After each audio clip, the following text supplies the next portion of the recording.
Hi there.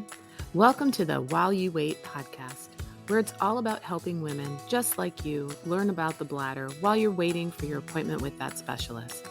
Each week, I'll combine science, medicine, and common sense so you can learn, become empowered, and get started on your journey to dryness.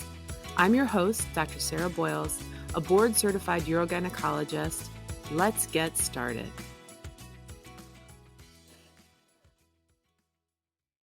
Hi there. On today's podcast, I'm going to do something new. So to date, my podcasts have all been educational, and I've done them alone, or I've interviewed a healthcare provider in the incontinence space, or someone who's developed a product or works for a company that provides incontinence products or garments.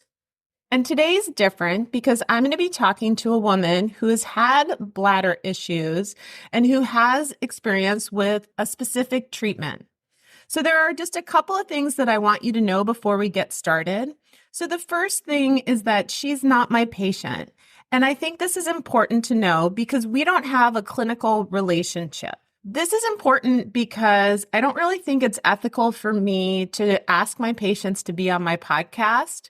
There isn't the power relationship in a physician-patient relationship is not quite equal. And I'm afraid that if I asked my patients, they wouldn't be able to say no, even if they really didn't want to do it. And then the second thing is that the person I'm interviewing really has had the procedure and is sharing her true experience. And I think this is what so many of us want. We're really interested in the nitty-gritty details before we undergo a procedure. And then the last thing I just wanted to say is that to respect her privacy, I'm going to call her Jane. And anytime I interview a woman who is sharing their experience with us, I will call her Jane. So the procedure that we're going to be talking about is an eCoin. And an eCoin is a tibial implant. It was the first tibial implant for urgency incontinence. So urgency incontinence impacts so many women in the United States, up to 33%, depending on the age group. And there are other tibial implants that are coming to the market, but the eCoin by Valencia Technologies was the first in 2022. So it stimulates a nerve that runs along your ankle. About 75% of women are considered to be responders, which means they're 50% better at about a year. And 89% would recommend this technology to a friend. So, okay, let's go ahead and get started. And welcome, Jane. And thank you so much for sharing your experiences with us today. Great to be here. Can you tell me a little bit about the symptoms that you had and the therapies that you tried prior to eCoin? Because as you know, eCoin is not first-line therapy, it's third-line therapy, right? So usually we do behavioral interventions, maybe some medication, some physical therapy, and then we kind of get to this third line. So what were you experiencing before the eCoin? So I started having bladder issues because I used to travel a lot for work overseas, and I was on the long flights, and then I would get a lot of bladder infections. So I started taking medication that wasn't antibiotics to help control my bladder. And so that's how it started. But the symptoms progressed. So I would have mainly a lot of pain and some urinary leakage. And you said you tried some medications. Did you try other things? Not at first. At first, the medications would control it. But as I got older, I found that they didn't control it. And my urologist diagnosed that I couldn't fully empty my bladder. Okay. And then when you were on the medications, did you have side effects to the medications? Because that, is pretty common with some of the bladder medications that we use. Yeah, my only side effect was that dry mouth at night. Okay. Yeah. Yeah. And that's pretty common. And, I think that sounds like a small side effect until you have it every day, right? And then it can be pretty annoying. what treatments did you try besides the medications? Because if I'm not mistaken, you tried PTNS, correct? Yes. And so then, as the medications weren't working, my doctor a few years ago, probably maybe around 4 years ago, I started the PTNS, which was great when you start it because you do it weekly for 12 weeks. Yeah. And So then, can I just say a yeah, thing about PTNS? So PTNS is also for urgency incontinence, and it is a percutaneous tibial nerve stimulation. So it's the same nerve, but we're putting like a little acupuncture needle by that nerve to stimulate it. So you come into the office once a week for 30 minutes to have that done for 12 weeks. correct. You initially start that. And then after the 6 weeks, I really started getting relief. But after that, you go on maintenance. Yeah. And I was only able to get it once every 3 or 4 weeks. Yeah. So that's pretty common when we do PTNS where, you have to stick with it for at least 6 weeks. And I think that's pretty challenging for some people if you're coming into the office for 6 weeks and not seeing a huge benefit. At 6 weeks is when we tend to notice quite a bit of benefit, but maximum benefit at 12 weeks. And then the maintenance, we're trying to do it as infrequently as possible, but at a frequency where it really maintains your symptom control. And so for you, that meant you had to come into the office every 3 weeks for half an hour and have that nerve stimulated. Correct. Yeah. And really, I would find it would taper off. So it'd be great the first week. I'd get relief the second week. But at the end of the second week, I knew my appointment was coming up. I was waiting for it. Yeah. And I think that's hard, right? When you can kind of feel that cycle and you're going to have maybe not a bad week, but not a so great week, right? And then you're kind of planning for things for the week after the stimulation and not so much the week before the stimulation. Did you ever try any other kind of tibial nerve stimulations? There's also TENS units that you can do at home. I do. I actually do have, you're right. I forgot about that. I do have a TENS unit and I would take it when I traveled. Okay. Did So you I didn't, try I doing did, that? I did use it I did also use it home at the second to third week. It wasn't as effective, but it did help me when I traveled when I couldn't do the PTNS. Yeah. So it wasn't as effective. And when you did that, did you have to do that every night? I sometimes did, but I often didn't. It wasn't, I didn't do it very regularly. Okay. Yeah. Because you do have to do that a lot more frequently. And so then that can take a lot of time, even though you're doing it at home. So then you knew that stimulating this nerve worked for you and controlled your symptoms. You just wanted a more permanent way of doing it. Right. And what my urologist, even though I was doing the PTNS, it really, because of the drop off that you're talking about, I did talk to her about doing that implant that they do in your lower back Mm-hmm. for a more permanent relief. And she told me, hold on, hold on. There's this device coming out that's going to be run off a phone. And that's what you're going to want to do. Okay. So you never really thought about doing sacral nerve stimulation? I mean, that too can work. I think a lot of patients feel like stimulating a nerve in your ankle is less invasive than doing one in the back, one of your spinal nerves. What made you lean towards the tibial nerve stimulation? First of all, I thought the implant in the back, a little more riskier type of surgery to put it in. And I did talk to one at the PTNS where I go, it was done and people would do it in group. And I did talk to one lady who had to have hers removed. So after the doctor told me about the one by the ankle, and I knew that nerve worked for me during therapy, it was like a no-brainer. It's much less invasive, and I thought it had a good chance to work. Yeah, I mean, the sacral nerve stimulations work as well. For some patients, I think they work better. For you, it's hard to know if it would work better, right? Since the tibial nerve works so well. But there is something about putting it down by your spinal nerves that, just feels super invasive to a lot of people. And you're right, about 3% of them end up getting removed. So then you knew eCoin was coming and coming to the market, and you were one of the first people that had it placed. Is that right? I believe so. They told me I was the 101st person. Yeah.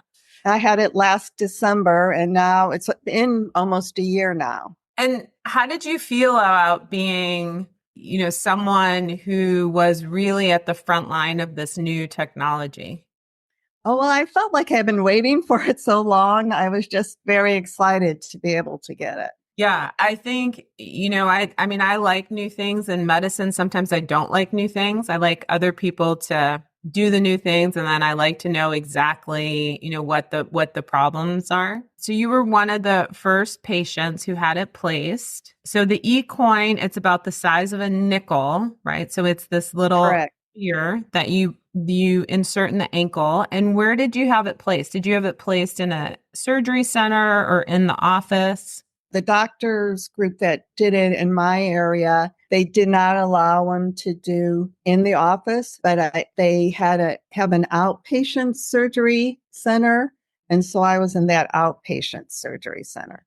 And what kind of anesthesia did you get? Just local. Yeah. So just lidocaine injected. And what was that like for you? That was fine. I needed them to give me one more shot. Then I don't know if the doctor, if she didn't hit the correct area, but they did another shot. But there was people there. I mean, I was awake, which was really nice. So I It's was so aware of funny to everything. me that you think that was nice, because I think some people would think it was really nice and other people would think it was terrifying, right? Just your Well, person. it was as you know, they do a slit. They cut a slit and they put it. I mean, I didn't watch them doing it, but I could. They had someone talking to me the whole time, and Yeah. I could monitor everything. For if I was in discomfort, I could tell them. So I just felt it was well controlled. Do you consider yourself to be someone who has a really high pain threshold? No, Okay. Just I checking. hate pain. Okay. So I think that's good for people to know, right? That you don't like pain and you felt like this was pretty easy because you basically numb it up, you wait, you clean off the area, and then you're right, you make an incision in the skin and then just slip it under the skin basically. And then you have to sew it up in 3 different layers. And if you're moving really quickly, I mean, I would say it takes somewhere between 20 to 30 minutes, which is, I mean, it can be hard to be still for that long, especially if you're a little bit uncomfortable. So, yeah, I didn't feel any uncomfortableness, and mine actually took a bit longer. I think it was more like 40, 45 minutes. I And think, I didn't have, like I said, they were talking to me and monitoring me. So I didn't even feel I was there that long. okay. So that's good. So you felt like it was an easy procedure. And then after the procedure, we put the implant in, but then the implant isn't turned on until everything is healed. And that usually takes about a month. And while things are healing, you wear this compressive sock to keep it in the right place while it heals. How uncomfortable was that compressive sock for you? So at the beginning, it was fine. But when I went in for 4 weeks, because I did keep it on 24 hours, 7 days a week, like they requested, I guess I had some rubbing on the top of my foot that I didn't realize in one spot. And so then after that, you just had to keep the sock off and it healed? Yes. That's been the thing that, some of my patients have found that, the procedure itself wasn't bad, but then keeping this compressive sock on for a month was the thing that irritated them the most. But I would also tell you that I've only done these in the summer. So I don't know if maybe, that's a summertime phenomena. And as it gets cooler, that's not such a big deal. How hard was it for you to wait that month for them to turn it on? Yeah, it was a little disappointing. I didn't realize it was going to be a month. I thought after the 2 weeks when they took the stitches out that I would be able to get it turned on. But I was just so happy to have what I consider a permanent type of solution Yeah. that it was a minor thing. And then once they turned it on, so the device doesn't stimulate constantly. It stimulates for a period of time every 3 days. When it comes on, what's it feel like for you? I only felt it the first couple of times it came on. And the PTNS, it always depended on the person, how good they were on hitting the nerve with the acupuncture. Yeah. So sometimes they could really hit that nerve and it'd be almost painful to get the Yeah. treatment. You want to be just not quite on the nerve, right? Because when you get the nerve, I Yeah. really feel that. Yeah. So this was much less the time, a couple of times I did feel it. It was much less than even the treatment. And then after the couple of times, I may feel it every now and then. It's different times. So I don't know if that's what I'm really feeling or not, but it's nothing painful. So, and it sounds like most of the time you don't even realize that it's kind of stimulating that nerve, that I it's, would say 99.99% of the time I haven't. But when they turned it on, to be fair, they asked me if I could feel it, and I couldn't. So they put it at a nominal intensity. yeah, they kind of want it to be below the threshold, right? So you're not really feeling it that much. Did you have to have your settings changed at all, or your settings have been the same the whole time? Yeah, my settings are the same. And what about your symptom relief? So you Oh were, my gosh. So it has made, I have traveled a couple of times on airplane trips, long airplane trips, like from the West Coast to the East Coast and the West Coast to Texas. And it's just been wonderful because plane travel was very difficult because of the pressure for me when you go up on the planes. And really, normally during the day's time, I never think about my bladder at all, which I was constantly thinking about it before. so I mean, it sounds like your bladder was an issue before, and now that you've had this placed, you can pretty much ignore it. Exactly. Now, I have to say that sometimes at night I can get a little discomfort now and then, but nothing near as it was before for this implant. What does the scar look like? Very, very minimal, very faint. It's right in the above the ankle area on the side, so I don't think anyone would ever see it. Okay. Because I think that's something else that people want to know. You know, what is this? What does this look like? Can you tell? Can you? And when you fly, tell me about when you fly, what you have to do with this in your ankle. Do you have to tell TSA? How does that work? So they give you a card. I mean, that was the nice thing about Valencia. They give you everything. So they give you, when you first get the surgery, they give you the leg covering so you can take showers. They give you this like compression sock. They give you a little magnet in case it does go wacky, you can turn it off. Mhm. But they also give you a card to fly. I take it with me, but I've gone through security and no problems. What do you like the best about it? I really like that I'm not in pain and I don't have the slight leakage issues that I had before. I felt like I really got my life back. Is there anything you don't like about it? I mean, it's not, it doesn't take me back to the time where I didn't have any issues, but I'm so close to that I just feel with age, there's only so much you can do, but no, there's nothing I don't like about it. It's funny. I feel like when I have patients who are 90% better, right? That 10% that's left or the 5% that's left, it makes you crazy, right? I mean, that 10% becomes that much more annoying, even though you're so much better. I think that's just kind of human nature. Do you know how long your battery is anticipated to last? So they said it should last 3.5 years. And I don't know that Valencia has anything. I put it on my calendar because I don't know if there's any procedure for them to contact you or the doctor. And then what's your plan? Are you going to have the battery replaced? Oh, absolutely. Yeah. Absolutely. And they were talking to me because the Valencia people are the one that program it. Hmm. And they were telling me that the next version, oh, the other thing is it's not, as you know, MRI compatible. Right. And so the next version, they're going to try to make MRI compatible and I'm assuming a longer battery life. Yeah, the limitations with the battery is to get the battery to be so small at this point in time, because there isn't a lot of, fat on your ankle. So they wanted the battery to be small, but then the trade-off was it only lasts for somewhere between 3 to 5 years, depending on how the settings are set. And, 3.5 to 5 years is not a very long period of time to have a medical device replaced. So I think that's the one thing that I don't love about it. That battery life definitely has to get longer, but I think they'll figure that out over time, right? I mean, it feels like batteries are getting better and better all the time. I know he explained to me the procedure that it's going to be a lot less invasive when they replace the unit. Well, I mean, and the procedure that you went through sounds pretty straightforward too. Yeah, what he explained is, and I know but for everyone else is the scar tissue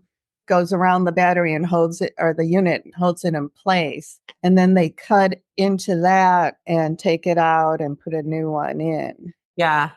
Your body kind of encapsulates it, and so it makes like a little envelope around it, and so yeah, you just have to find that and open it up, and then put the new one in. It's technically pretty easy. It's just a lot for you to go through. So yeah. Do you ever go in to have it checked now? No, I was kind of surprised about that, but no one said anything to me about that. Yeah, so you're just on autopilot and you're doing great, and you just contact them if you're having any issues. Correct. Do you ever miss going to clinic? Because you must have been spending a lot of time there, right? Going there every 3 weeks. For the one I went to, the nurses who did it were fabulous. Yeah. And they were trained for it, and they did it constantly. And that's how I found about the TENS unit, and that's how I found the doctor for this, because my practice didn't have it certified yet, but the nurses told me. So I miss the nurses and the information on bladder, and that's really great that you do this because it gives people information outside. But I don't miss driving there and waiting and driving back. The patients that come into the office routinely like that, I mean, it does end up being kind of a lovely social visit, usually with the nurses or the medical assistants, right? But everyone, becomes pretty friendly. I think the thing that I want everyone to know is just that there are so many new technologies coming out there. And it always takes a while for the information to spread. I mean, eCoin has only been on the market for over a year. I mean, it's probably been about 1.5 years now, a little bit longer than that. And more people are getting it, and more physicians are getting trained, but it's still pretty new. It's nice because it is a small procedure. It's pretty, if it works for you, the impact is pretty continuous versus, PTNS, which can wear off over time. When we do Botox in the office, that too wears off over time. And then you're always cycling. And I think that's hard for a lot of women when, it's great and then it becomes less great and you have to do it again. So I think it's a great technology with a pretty easy procedure. It's definitely helped a lot of women out there. And it's nice just to have options. I mean, some people really like sacral nerve stimulation. Some women hesitate just like you did. And I think that makes sense. Is there anything else that you want to say? I would just say, really, I felt if the PTNS works for you, then really, I think it's a great option to get your life back. Mm-hmm. Yeah. And I think it's nice to be able to do something that's even less invasive as a trial, right? And then you kind of know, oh yes, stimulating this nerve works for me. I do have patients who, love the idea of PTNS, but just can't make it into the office once a week, right? I mean, sometimes that's impossible, just depending on what's going on with you and how far away you live. So, but it is a nice trial. I definitely agree with that. Well, I want to thank you for your time and sharing your personal story. Lots of people don't like to talk about their bladder issues. So I really appreciate your being so candid about everything. Well, I just thank you. And I appreciate that you're putting this out because really, when I was going through this, it was very hard to find any information and different treatments or things that work. It all seemed to be more word of mouth. So it's great I'm happy to do it. And it's great I hope it helps other people that are out there. I'm sure it will. And thank you so much.